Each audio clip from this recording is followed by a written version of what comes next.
If you're looking for things not to like about this new Audi Q8, well, you don't have to look very far, because if we want to go for the debit side of the column, it's huge, it's heavy, it's very expensive, quite thirsty, has relatively high emissions, and if you wanted to take a sort of moral compass attitude towards the whole thing, it's a bit in your face, a bit I've got a massive SUV that cost a lot of money and I'm quite happy about it kind of thing.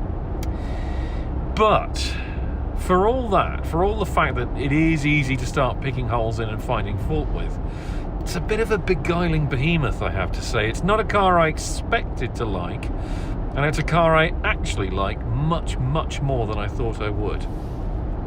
Underneath here is, give or take, the same platform that you'll find under the likes of the Porsche Cayenne and the Bentley Bentayga and the Lamborghini Urus, but also the Volkswagen Touareg, which we'll come back to in a minute.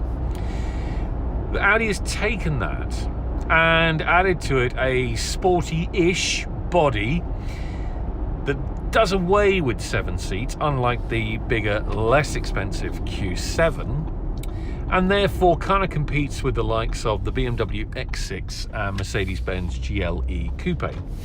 And it is much, much better looking than either of those cars. I mean, it's in a completely different league in terms of styling compared to those two really quite hideously ugly cars.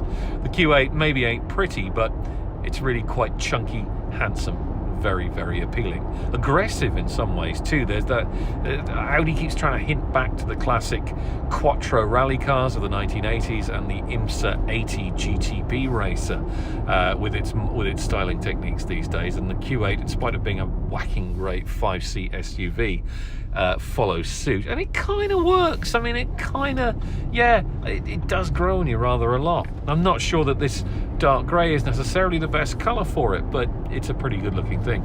Very good looking here inside as well, although once again it must be pointed out that you can have basically the same interior in the A6 Saloon and Avant Estate, which cost about half as much as this does. This is a €102,000 car, and our test version has 24,000 euros worth of extras on it, so you are talking a big chunk of change for this car. You're talking into full fat Range Rover money.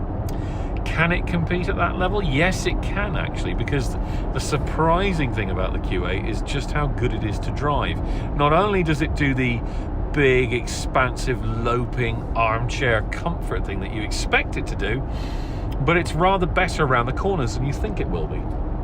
In fact, switch it into dynamic mode and it really does feel quite agile. I mean, you're never not aware of the immense weight and the extra height, but it's not bad to chuck around, actually. You can enjoy yourself, although it does do this kind of easygoing cruising thing so much better than it does the twisty back roads thing.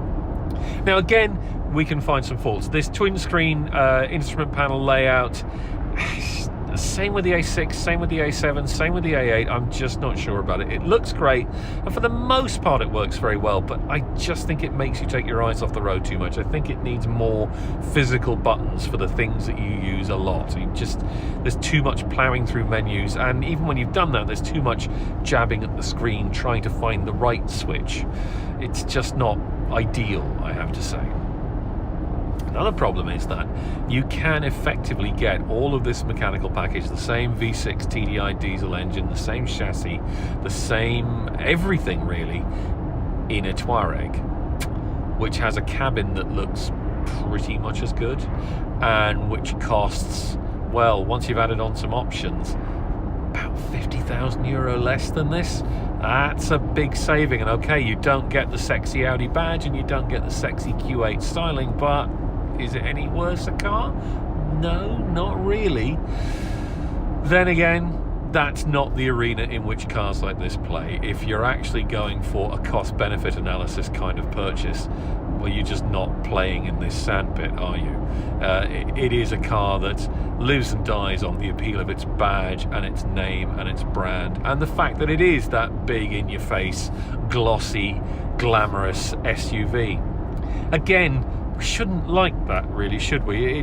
We should be above that sort of thing, but I just can't help liking this car, which is just as well, considering how much it does cost. But yeah, it is a hugely likable thing, and I, in spite of myself, kind of find that I want one.